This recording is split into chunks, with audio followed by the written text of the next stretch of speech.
Imagine a man standing on the edge of a bridge, tightly gripping a bottle in his hand. His thoughts whirl like a storm, and he cannot control them. His addiction is more than just a substance. His addiction is an escape, a cry for help, a thirst for something deeper. Now think of another person endlessly scrolling through their phone, searching for a new dose of dopamine. Although addictions seem distant, they originate from one source, a void that needs to be filled. Today, we will explore the complex psychology of addiction. We will study the profound ideas of Carl Jung and the modern perspectives of Gabor Maté to understand not only the causes of addiction, but also the paths to its healing. In the end, we will face the most important discovery that could forever change your perception of addiction and its nature. Let's dive into the journey without judgment. Let's consider the human need for numbness, escape, and the search for meaning through the most unexpected paths. Addiction is a deeply human experience. Carl Jung explained that addiction often arises from spiritual emptiness and a broken connection with the soul's purpose, leading to an inner crisis. It is argued that an addict is not simply a weak or self-destructive person, but someone seeking wholeness in the wrong places. Jung linked addiction to the absence of spiritual support. He described addiction as a mistaken attempt to replace a deep sense of belonging. Think about it. When people turn to substances or behaviors, they are seeking not only pleasure, but also relief. Relief from pain, loneliness, and feelings of inadequacy. Gabor Maté, a renowned addiction expert, expands on Jung's ideas, asserting that every addiction stems from a wound. The question is not why addiction arises, but why pain exists. Remember the person on the bridge. What brought them there? Perhaps years of unresolved trauma and a childhood filled with neglect.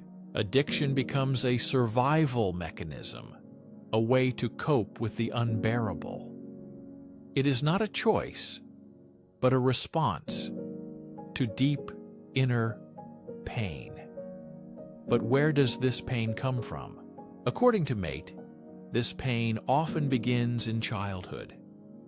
A child growing up in an unsafe, unloved, or invisible environment forms a fragmented sense of self. Such a child learns to suppress their true feelings, to survive in a world where they are neither accepted nor understood.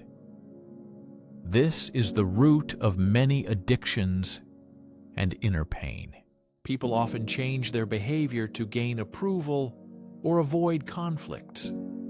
Over time, this suppression creates a gap between their true self and who they believe they should be. Addiction becomes an attempt to bridge this gap. Let's pause and reflect. Why is addiction so widespread even in wealthy societies? Despite technological and medical advancements, people today are lonely. They are disconnected from themselves, others, and the surrounding world. This alienation creates fertile ground for the emergence of addiction. Jung believed that healing requires a return to oneself, to an inner connection. This idea is reflected in M's works, which emphasize the importance of compassion, not judgment, as the foundation of recovery. When addicts encounter understanding rather than judgment, they are more likely to face the roots of their pain. The psychology of addiction becomes transformative when we see beneath the surface not a problem, but a person who needs to be understood. Imagine how the world would change if we approached addiction with curiosity rather than criticism. We asked what happened to you, delving into this topic. We will reveal how society often supports addiction by ignoring its root causes and issues. Let's consider how cultural pressures, stigmas, and modern lifestyles fuel the cycle of addiction, creating a vicious circle that is hard to escape. It is especially important to explore how Jung and May offer paths to healing that remain relevant today, as they did decades ago, providing hope for recovery. But remember, the most important revelation is still ahead. At the end of this path, we will uncover a perspective that illuminates the truth about addiction and the key to freedom. Whether for yourself or a loved one, let's continue peeling back the layers of this complex and deeply human experience. The modern world offers endless ways to dull the pain. We scroll through social media, watch series, overwork, overeat, or seek comfort in substances. At first glance, all these actions seem harmless, but they share one thing: avoidance of pain and suffering, an attempt to escape reality. Gabor Maté calls addiction a response to human suffering, making us see it not as a flaw, but as a way to cope with pain. This perspective changes our understanding of addiction. It is not a vice, but a signal of deep inner pain that requires attention and support. Understanding addiction as a response to suffering opens new possibilities for healing and supporting those who struggle with this challenge. The mechanism of addiction is a mistaken attempt to soothe inner suffering. It consists of three components: desire, temporary relief, and negative consequences. It is a vicious circle that captures a person, because despite increasing consequences, the desire remains stronger than anything else. The desire concerns not only the substance or behavior, but the respite they bring. For a moment, the pain subsides, the chaos calms. It is this fleeting respite that the mind and body desperately try to recreate again and again. Think about your life. Have you used something to get through a difficult moment? For example, coffee during a stressful project, or food to comfort yourself in a moment of sadness. These are common examples of how we seek solace in habits.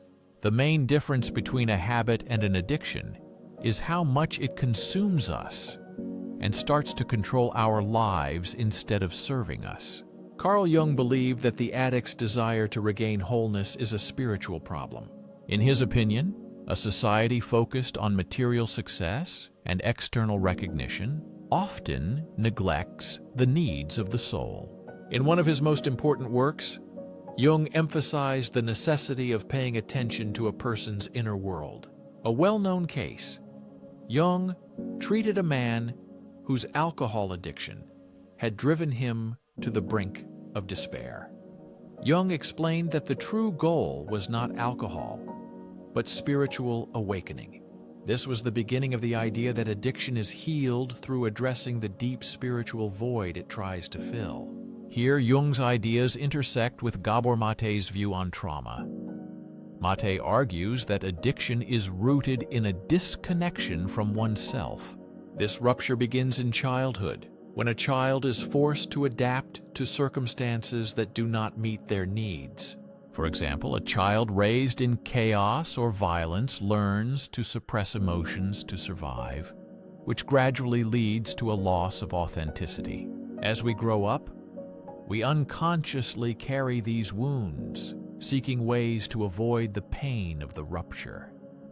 And addiction becomes one of them. Maté describes this as a cycle. Trauma leads to a disconnection. Disconnection causes pain, and pain breeds addiction. The solution, therefore, lies not in suppressing symptoms, but in deeply healing the inner connection and pain. In the healing process, it is important not only to fight addiction, but also to heal the deep wounds underlying it. Jung and Maté emphasize the importance of restoring connection with oneself, others, and a sense of life's meaning for complete healing. For Jung, this meant beginning the path of individuation, the process of uniting the conscious and unconscious parts of the personality to achieve wholeness. For Maté, it was about creating a space of compassion where people can explore the roots of their pain without fear of judgment. However, healing is not an easy path. It requires confronting truths we have avoided for years. It requires vulnerability, self-reflection, and the courage to ask yourself difficult questions about pain and lost parts of yourself. What suffering am I avoiding? Which part of myself have I lost connection with?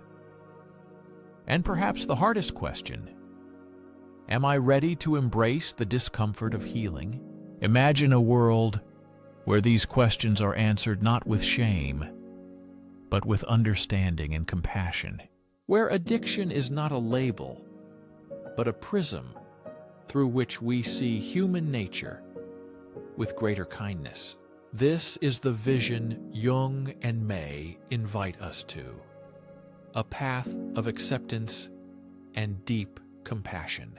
A world where we prioritize connection over judgment, empathy over condemnation.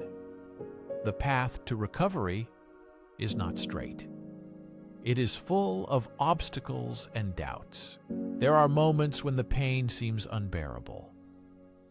But as Jung reminds us, enlightenment comes not from light, but from recognizing the darkness within us. It means confronting our shadows, those parts of ourselves we have hidden or rejected, and learning to accept them in our lives. Maté supports this idea, emphasizing that healing requires authenticity. We must reclaim what was lost for survival or adaptation. This process can be uncomfortable, but it is liberating. It allows us to break free from the cycle of dependency and live not by avoiding problems, but by being present in them. Ahead, we will explore practical ways to apply these principles in life, revealing strategies for recovery and healing of inner wounds.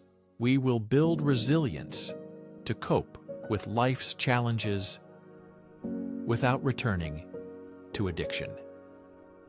Remember, the deepest revelation is yet to come. This is the truth that will open the path not only to understanding addiction, but also to self-awareness.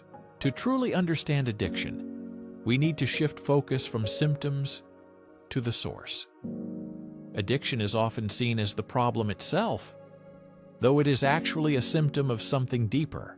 It is alienation from oneself, as stated by Jung and Gabor Maté. If we address the root cause, we can begin to break free from cycles of addiction. Gabor Maté tells a powerful story of a patient who suffered from severe addiction. As a child, the patient endured terrible traumas, including loneliness and violence. For years, this person sought comfort in substances to numb the pain. But only by beginning to face buried memories did she take the first steps toward healing. Her story reveals an important truth. Recovery is not willpower or strength of spirit, but the return of lost parts of oneself. Addiction can create a cycle of disconnection. Jung described this as a fragmentation of the psyche, a splitting off of painful or unacceptable parts of ourselves. According to Jung, healing involves reintegration. He called this process individuation, a journey to become whole by bringing unconscious aspects into awareness. This path is not easy but necessary for true recovery. Facing our shadows allows us to reclaim power and restore balance disrupted by addiction. Maté complements this view by emphasizing compassion. He explains people cannot heal alone. They need connection, understanding, and support. Environments of shame and punishment only worsen addiction. When met with empathy and tools to explore pain, people can begin to heal. How can we create such environments? It starts with changing our perspective on addiction, seeing it not as weakness, but as a response to pain. Ask yourself, what if we approached addiction with curiosity instead of judgment? How might the world change if we replaced shame with understanding? Stigma and support are the keys to healing. Recovery begins with reconnecting to the body and emotions, often disconnected due to addiction. Emotions are difficult to fully feel and process. Mindfulness practices, meditation and therapy help bridge this gap. They teach observing thoughts and feelings without judgment, creating a safe space to explore pain. Jung's works remind us that the inner journey is as important as the outer one. He saw addiction as a spiritual crisis, a thirst for meaning and connection. According to Jung, true recovery requires not only abstinence, but also the transformation of the soul. This idea is reflected in the concept of spiritual awakening during the recovery process. When we connect with the inner self, a door opens to the profound meaning and fulfillment of life. Might emphasizes the importance of community in the recovery process. People are made for communication, and isolation only worsens addiction. Support groups, therapy, and meaningful relationships create a safe space for healing. They remind us that we are not alone on our journey, and together we can overcome difficulties and find the strength for change. Difficulties and hope exist even in the darkest moments. Let us pause and consider how we can strengthen deep connections in our lives. How to create a space where people feel seen, heard, and valued. These questions are important not only for those struggling with addiction. These are questions for all of us. As we approach the end of this journey, it is important to remember, healing is not a destination, but a process. A process that requires patience, courage, and a willingness to face uncomfortable truths we often avoid. As Jung and May remind us, it is through this process that we find not only recovery, but also growth. In the next section, we will reveal the deepest understanding, a revelation that connects everything we have explored so far. This final part will not only deepen your understanding of addiction, but also offer a path forward based on compassion and connection. A path that requires the courage to meet ourselves as we are. Approaching the final stage of our exploration of the psychology of addiction, we face the deepest truth. Addiction is not the enemy, but a messenger, signaling that inside us, something is wrong. Something strives for healing, understanding, and connection. Carl Jung believed that addiction is a mistaken search for transcendence. He noted that the human soul yearns for experiences of awe, connection, and meaning. If these needs are unmet, we seek substitutes. We seek substances, behaviors, or distractions that mimic the feeling of fullness. We crave it, which is why addiction seems like an unrelenting pursuit. It is an attempt to fill a void that cannot be satisfied from the outside. But here is the revelation. The antidote to addiction is not control, but connection. Connection with oneself, with others, and with deeper meaning. This is the essence of Gabor Maté's philosophy. They tried to survive, cope, and find a sense of belonging. The way forward is a path to connection and healing. The goal is not to judge, but to guide with compassion. It is necessary to create conditions where people feel safe and ready to face pain. Such conditions provide support to seek healthier ways to cope with difficulties. Jung called this process bringing the unconscious to light. This journey helps people regain wholeness. May adds that this path requires rethinking the relationship with pain, not avoiding it. We must learn to sit with pain and listen to what it wants to tell us. In his opinion, pain is not an enemy, but a signal demanding attention. Approaching pain with curiosity and compassion, we begin to heal not only from addiction, but also from the wounds that caused it. What does this look like in practice? It all starts with small, purposeful steps. For some, it is therapy or a support group. For others, it is reconnecting with hobbies and practices that bring joy and meaning to life. Meditation, mindfulness, and journaling are powerful tools for exploring the inner world and developing self-awareness. Jung also emphasized the importance of community in the healing process. He believed that true transformation does not happen in isolation. Mead's work emphasizes the importance of connection in overcoming the cycle of addiction. Through friendship, family, or recovery programs, support is essential for lasting change. Imagine a world where everyone struggling with addiction is met with empathy, not judgment. The question is not, why can't you stop? But, how can we help? Such a shift in perception can change not only individual lives, but entire communities, creating an atmosphere of support and mutual aid. In conclusion, let's return to the main idea. Addiction is a symptom of disconnection, not a sign of weakness or failure.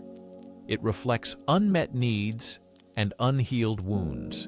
Jung and Mead remind us that recovery is not about fixing broken parts, but about reclaiming what was lost, a sense of self, the ability to connect, and the capacity to find joy and meaning. Think about your life. Where do you seek connection? Which parts of yourself are forgotten or neglected? And how can you begin the process of reunion today? These questions are important not only for those struggling with addiction. They are relevant to all of us, as we all need connection and understanding. Ultimately, addiction is not a story of despair, but a tale of the resilience of the human spirit and its ability to endure hardships. It is also a story of the possibility of transformation. Understanding the psychology of addiction gives us not only knowledge, but also hope. Hope for healing, for achieving connection with others, and for restoring the integrity of the self. As we close this chapter, remember, addiction is not the end of the story. It is a call to awaken and grow. It is an opportunity to rediscover the beauty of a full life and to feel truly alive. Thank you for your attention.